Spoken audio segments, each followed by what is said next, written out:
Revenge with Karen. The bass in Lumen doesn't hit you in the chest. It slides under your skin like a local anesthetic, numbing the part of your brain that worries about your credit score or your marriage. That's by design. I spent 6 months with sound engineers just to get the acoustics of the VIP mezzanine to whisper instead of scream. I'm Vanessa Reyes, and while you might think you're paying for the Grey Goose bottle service, you're actually paying for my obsession with control. I don't stand in the spotlight.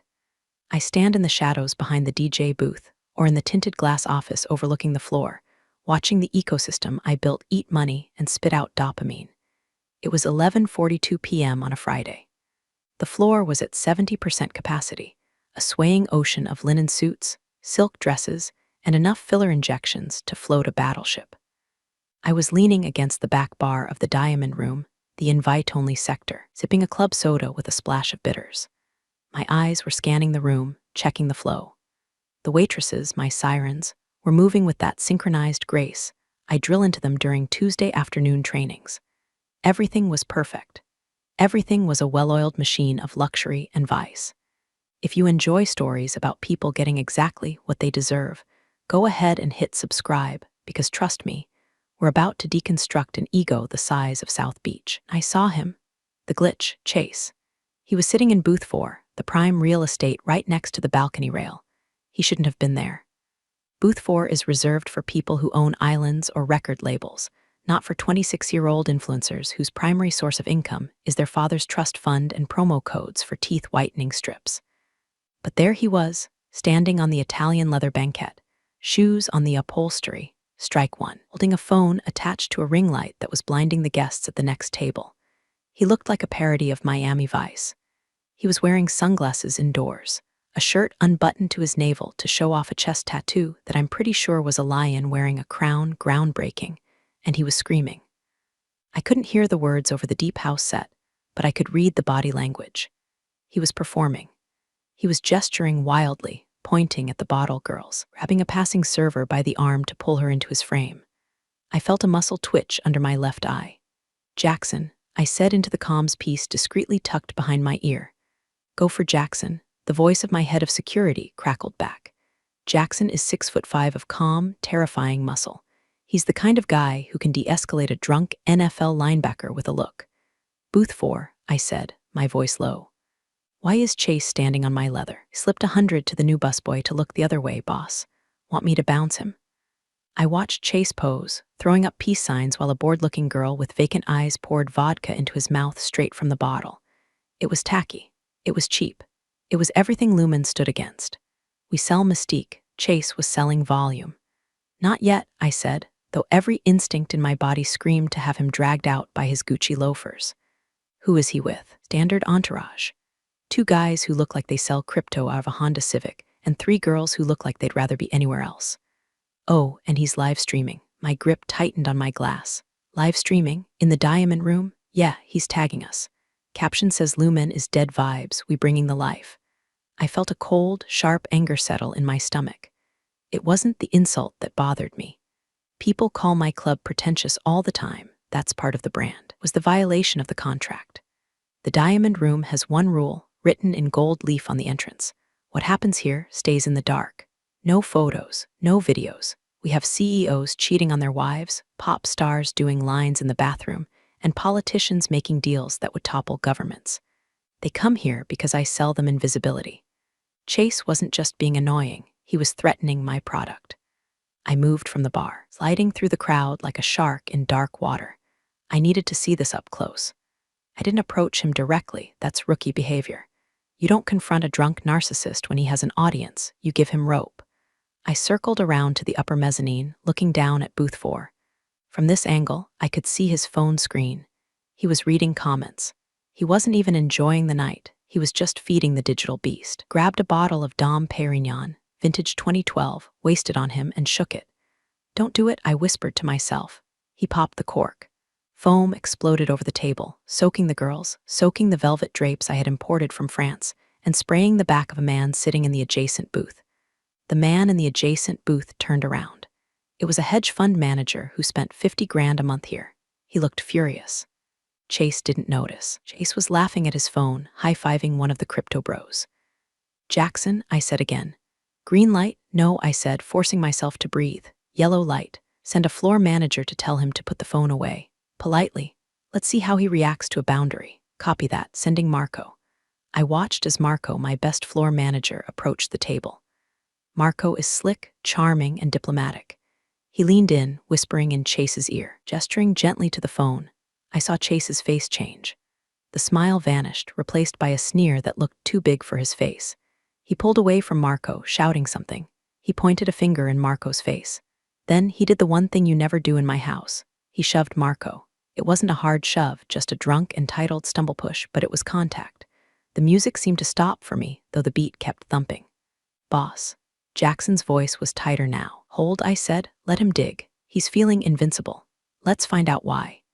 Chase was back on his phone now, clearly recounting the injustice to his followers.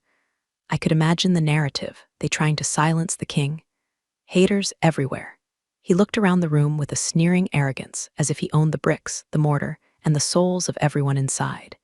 He didn't know I was watching, didn't know that the woman he used to call Auntie Vanessa, when he was 12 years old, was currently calculating the exact structural integrity of his social life. He thought he was the main character. He was about to find out he was just a prop. "Let him stay for now," I said, turning away from the railing. "But put a shadow on him. I want to know every drink he orders, every person he talks to, and every time he goes to the bathroom. If he sneezes, I want to know the velocity." "Understood. What's the play?" I walked back toward the shadows of my office. "The play is a history lesson, Jackson. Sometimes you have to remind people who actually built the castle they're partying in." I sat down at my desk and pulled up the security feed on my monitor. Chase was a pixelated blur of arrogance on screen 4. I opened a drawer and pulled out a file. It was old, physical paper, smelling of dust and nostalgia. Name on the tab read, Reynolds Thomas, Chase's father. The reason Chase was allowed to breathe my air. "Enjoy the champagne, kid," I murmured to the screen. "It's going to be the most expensive drink you ever had." To understand why I didn't just have Jackson toss Chase out the back door like a bag of wet garbage, you have to understand Miami 10 years ago. It wasn't this crypto bro, TikTok influencer hellscape it is now. It was grittier. It was harder. I was nobody. I was 35, tired, and sitting on a business plan for Lumen that every bank in Dade County had used as a coaster. I had the vision. I knew people wanted privacy more than they wanted noise, but I didn't have the capital. I was a woman in a nightlife industry run by men who thought branding meant slapping a neon sign on a warehouse and selling watered-down vodka. Enter Thomas Reynolds. Thomas was old school. He made his money in shipping logistics, actual hard assets moving across actual oceans. He didn't wear Balenciaga. He wore bespoke suits that didn't have labels because the people who mattered knew who made them. He came into the dive bar I was managing at the time, ordered a scotch, neat, and listened to me pitch him while he smoked a cigar that cost more than my car. "You want to sell silence," he had said, looking at me with eyes that had seen everything. "In a city that loves to scream, loudest people have the most to hide," I told him. "I want to give them a place to hide it in luxury." He chuckled, a dry, rasping sound. "Smart girl." He wrote the check the next day. No predatory interest rates, no demand for 51% equity. Just a handshake and a request. "Build something beautiful, Vanessa, and look out for my boy if I'm not around." That was the hook. That was the ghost that haunted me. Chase was 16 then. Thomas would bring him by the construction site of Lumen. The kid was quiet back then, awkward, with braces and a desperate need for his father's approval. I used to give him cokes and let him sit in the DJ booth while we tested the sound systems. He looked at me with awe. I was the cool aunt, the woman building the empire his dad was funding. When Thomas died of a massive stroke 3 years ago, the funeral was an event. And Chase changed. Grief didn't humble him, the inheritance emboldened him. He went from a shy kid to a brand overnight. The millions Thomas left him didn't go into shipping or logistics. They went into buying followers, renting Lamborghinis, and funding a lifestyle that screamed new money so loud it shattered glass. He started coming to Lumen more often.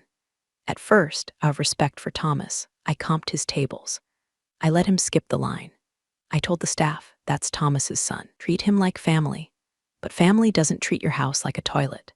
The shift was gradual, like mold growing behind wallpaper. First, it was the snapping fingers at the waitresses. Then it was the complaints that the music was too old we play deep house. He wanted trap remixes of nursery rhymes. Then came the name dropping. I heard it myself a month ago at charity gala. I was standing near the buffet, unseen as always. Chase was talking to a group of investors, people I knew. Yeah, Lumen basically runs itself, he was saying, swirling a martini. I advised Vanessa on the creative direction. You know, she's great, but she's got that boomer energy. I'm the one bringing in the heat. I'm practically a silent partner. I remember freezing, a shrimp skewer halfway to my mouth. Silent partner? The kid didn't know the difference between a P and L statement and a PDF. That night at the gala, I should have cut him off. I should have walked over and dismantled him in front of those investors. But I saw Thomas's face in his eyes. I saw the man who gave me my shot, so I swallowed the rage. I let it slide. I thought, he's grieving. He's young.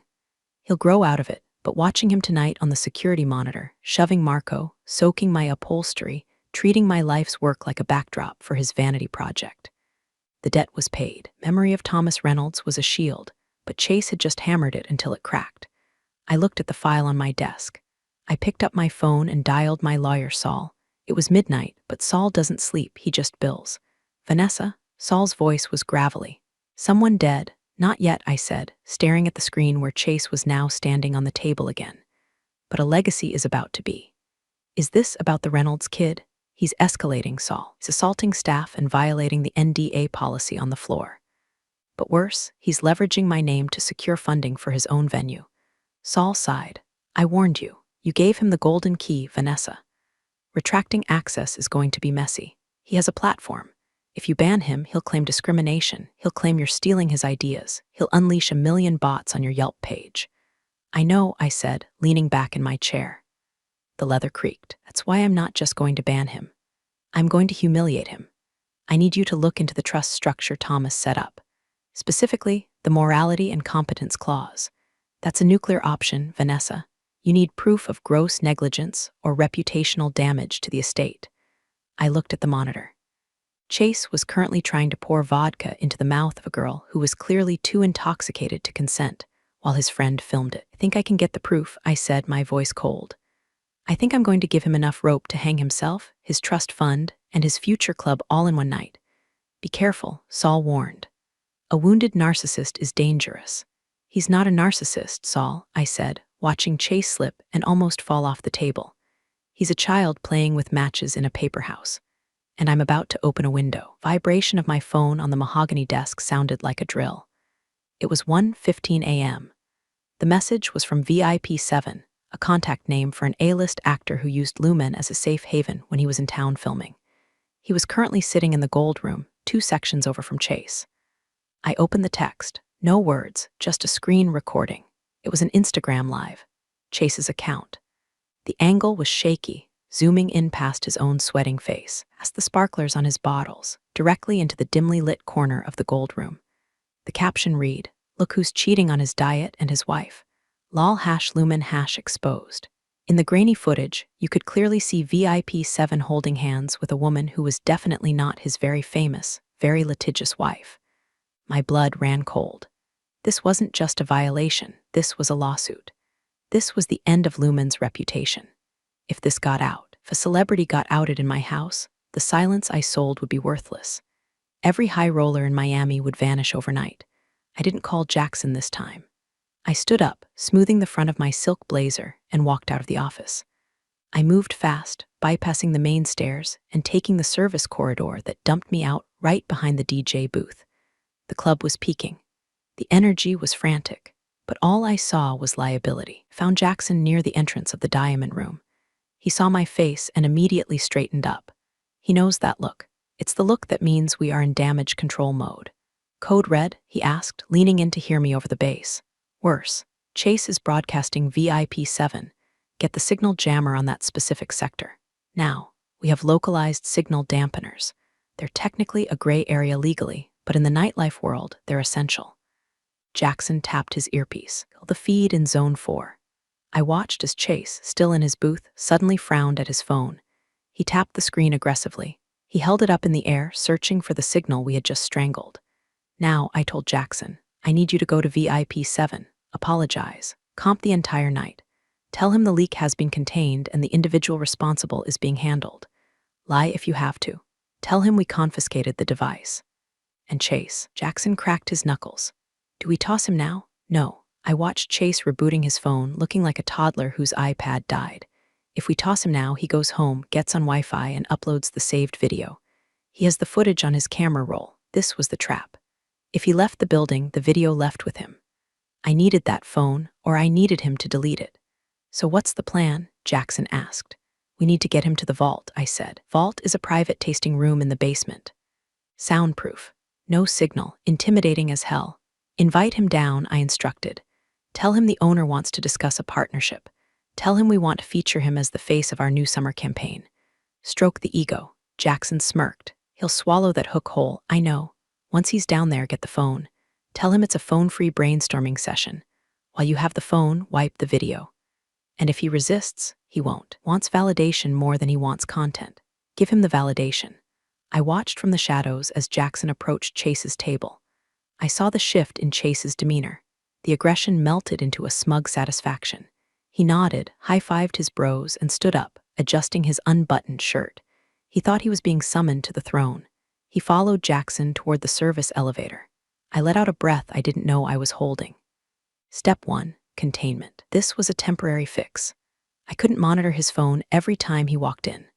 I couldn't employ a full-time signal jammer just for one nepotism baby. I went back to my office and pulled up the footage of the meeting in the vault on my private screen. There was no audio on this feed, but I didn't need it. I watched Chase hand over his phone to Jackson, laughing, probably making a joke about how he knew this day would come. Jackson placed the phone in a Faraday bag on the table, standard protocol for high-level meetings, and proceeded to negotiate. I knew Jackson was currently feeding him a line of bullshit about a Lumen ambassador program. I watched Chase nodding, gesturing, talking about himself. He had no idea that while they spoke, my tech guy, who had entered the room as a waiter to collect the phone for security tagging, was currently scrubbing the metadata and the recent files in the back room. 10 minutes later, the waiter returned the phone. Chase didn't even check it. He shook Jackson's hand and left the room, looking like he'd just conquered Rome. He went back up to the party. I sat in the dark. I had saved the night. VIP 7 was safe. The brand was safe. For tonight. But Chase had crossed the line from nuisance to predator. He had hunted my guests for clout. I looked at the calendar on my wall. Next Friday was the Eclipse event. Our quarterly rebrand party, the most exclusive night of the season. Okay, Chase, I whispered. You want to be a partner? You want to be a player? Let's see how you play when the game is rigged. I pulled a fresh notepad toward me. At the top, I wrote Operation Blacklist. Underneath, I wrote 3 things. 1. The setup, the invitation. 2. The audience, the silent partner. 3. Execution, the ban. I wasn't just going to kick him out. I was going to make sure that by the time he left, he didn't have a name to drop anymore. In Miami, the most powerful word isn't yes. It's no. No creates desire. No builds value. If you tell a man like Chase he can't have something, he will burn down his own house trying to get it. The Eclipse event was designed to be a fortress of no. I spent the week curating the guest list with the precision of a surgeon. 200 people. No plus ones. Physical invitations only, heavy black cardstock with gold embossed lettering that contained an NFC chip for entry. No chip, no entry. I sent invites to the mayor, to the top 3 real estate moguls in the state, to VIP 7 as a peace offering, and to Marcus Sterling. Marcus Sterling is a ghost, owns a venture capital firm that quietly funds half the luxury hospitality sector in the Southeast. He doesn't do social media. He doesn't do press. But I knew Chase had been pitching him. I knew because Chase had been bragging about it at the bar, loud enough for my bartenders to hear. Chase was trying to get Sterling to fund Cloud9, his proposed club that would put Lumen out of business. I invited Sterling. I did not invite Chase. The reaction was immediate. By Tuesday, the texts started coming in. Hey, Auntie V, didn't get my invite for Friday yet. Mailman must be slacking lol. Vanessa, my boys are asking about the Eclipse table. Let me know which booth we got. Yo, are you ignoring me? I'm bringing key investors. Need that table. I didn't reply. I let the silence sit. I let it marinate. By Thursday, he was frantic. He was posting stories, big things coming Friday at Lumen. The king returns. Believe the rumors. We locked in. He was lying to his audience. He was betting on the fact that he could just show up and bully his way past the door like he always did.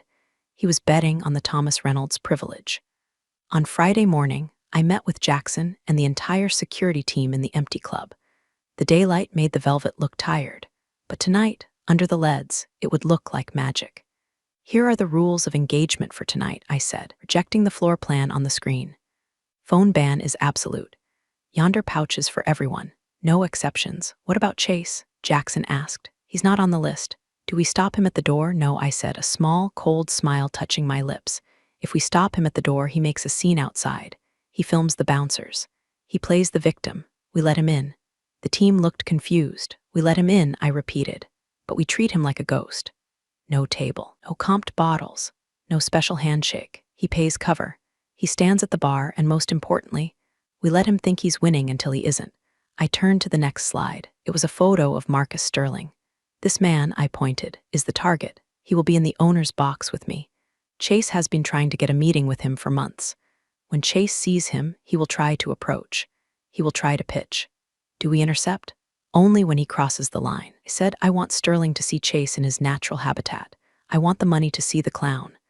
I walked over to the window looking out at the city. It was humid, the air thick with impending rain. "Chase thinks he's a partner," I said softly. "Tonight, we show him he's just a liability."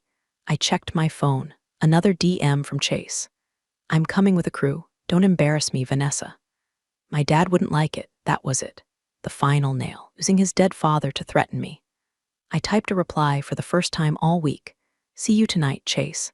Dress code is strict." It was ambiguous. It was a trap. He replied instantly with a fire emoji.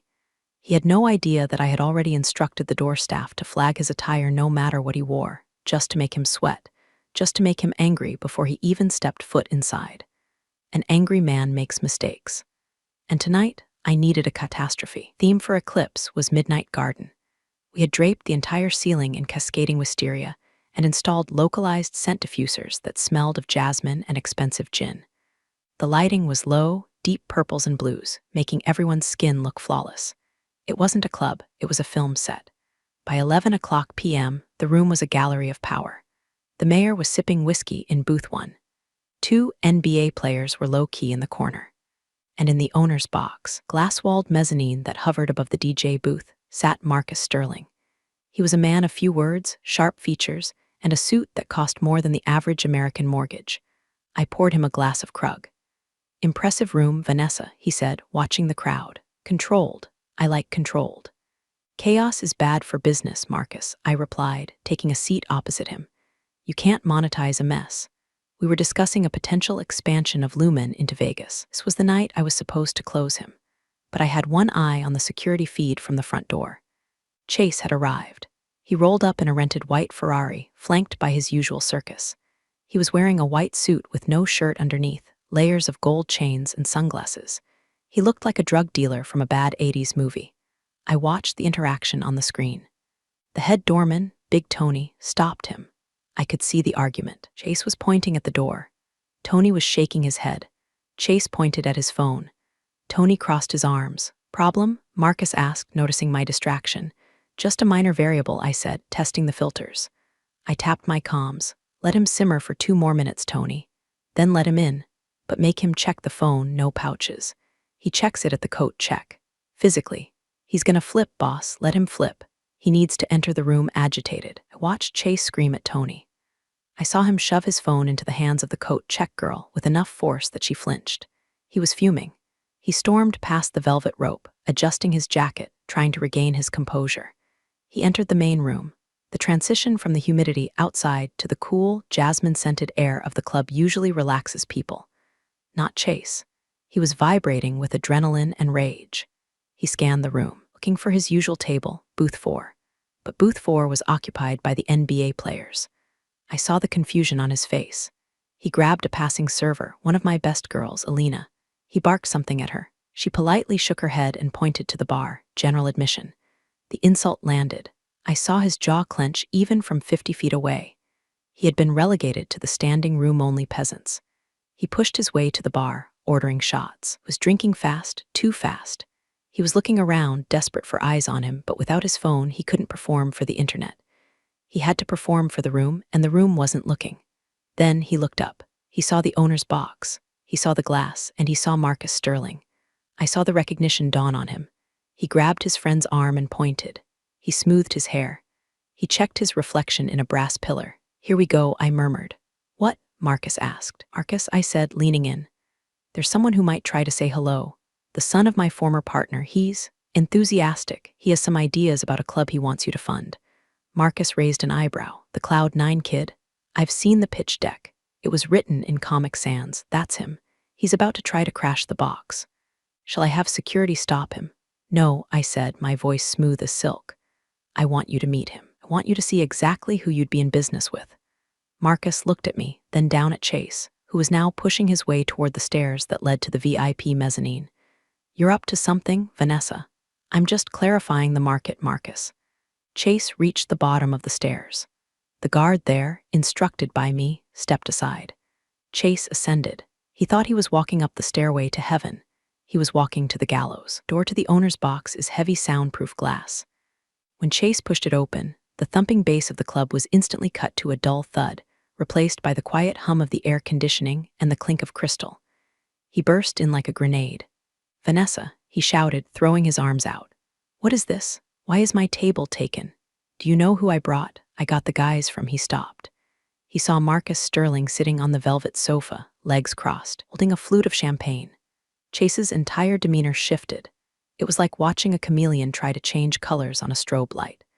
The rage mask fell, replaced by a greasy, desperate charm. "Oh wow," Chase said, stepping fully into the room uninvited.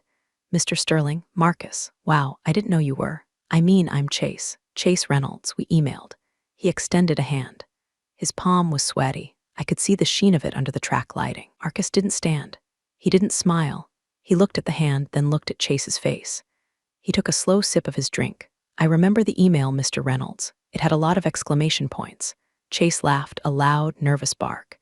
"Yeah, well, passion, right? That's what I bring. Passion, energy."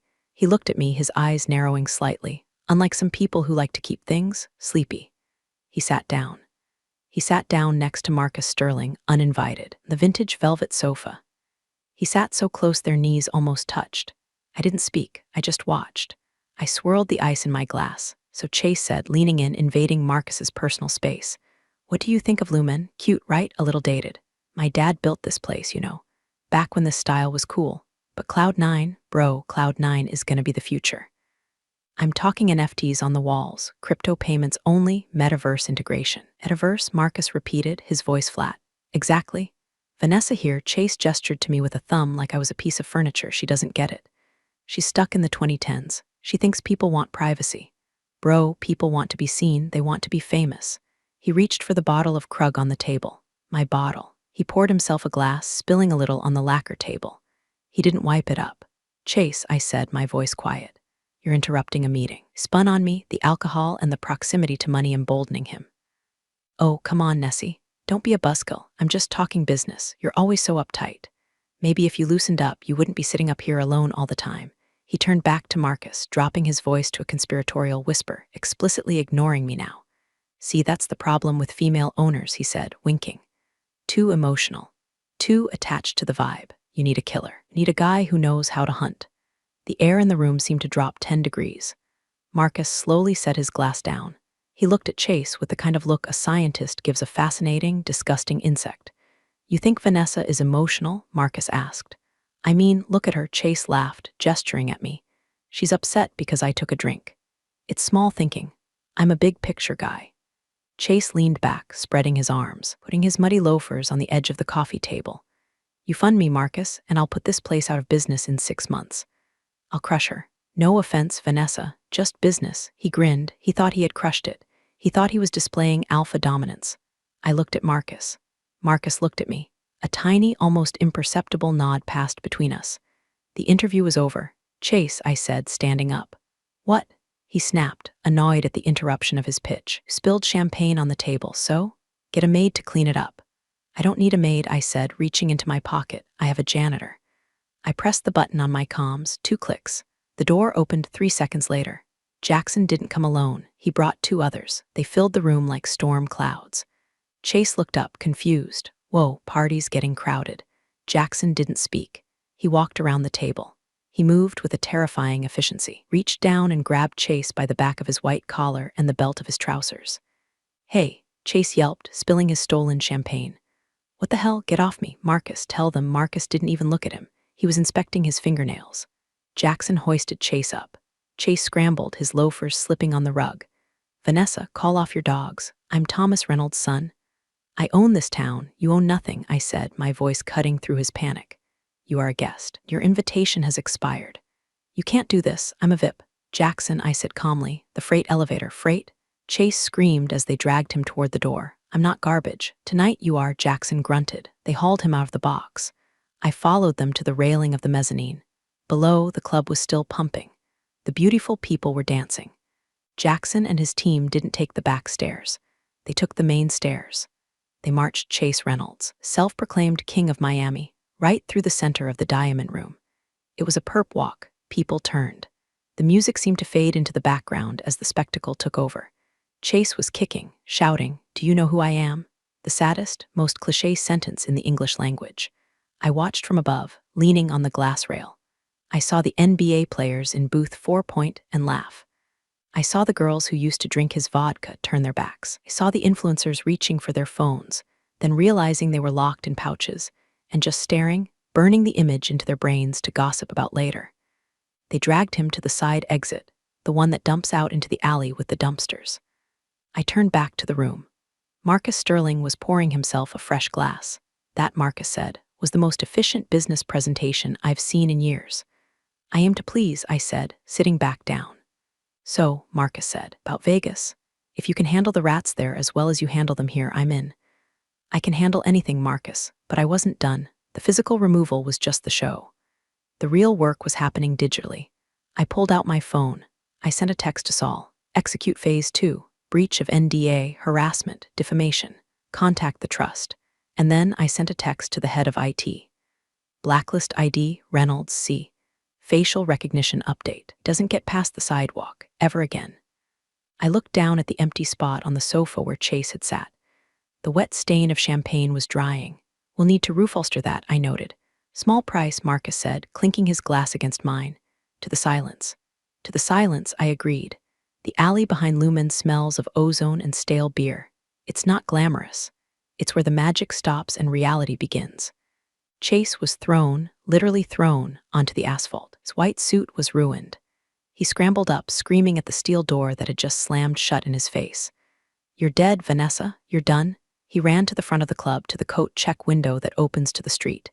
"Give me my phone. Give me my damn phone." The girl handed it to him, looking terrified. He snatched it. His hands were shaking. "I'm gonna ruin her. I'm gonna burn it down. Watch this." He unlocked his phone. He went to Instagram. He hit live. Error. Account suspended. He blinked. He tapped it again. "Your account has been suspended for repeated violations of community guidelines and intellectual property reports." "What?" he whispered. He went to TikTok. Account locked. He went to Twitter. Suspended. He didn't know that for the last 3 hours, my legal team had been filing mass reports for every single unauthorized video he had taken inside Lumen over the last year. Every face he showed without consent, every copyrighted song in the background, every defamatory caption. We flooded the platforms. We triggered the bots. He was digitally erased. "No, no, no," he stammered, pacing on the sidewalk. The line of people waiting to get in, people who used to beg for his attention, were ignoring him. He was just a crazy guy in a dirty suit screaming at a phone. Then his email pinged. It wasn't a social media notification. It was a legal notice from the law offices of Saul Goodman and Asok. Acting for the Thomas Reynolds Estate Trust, subject. Notice of violation of morality clause / suspension of stipend. He froze.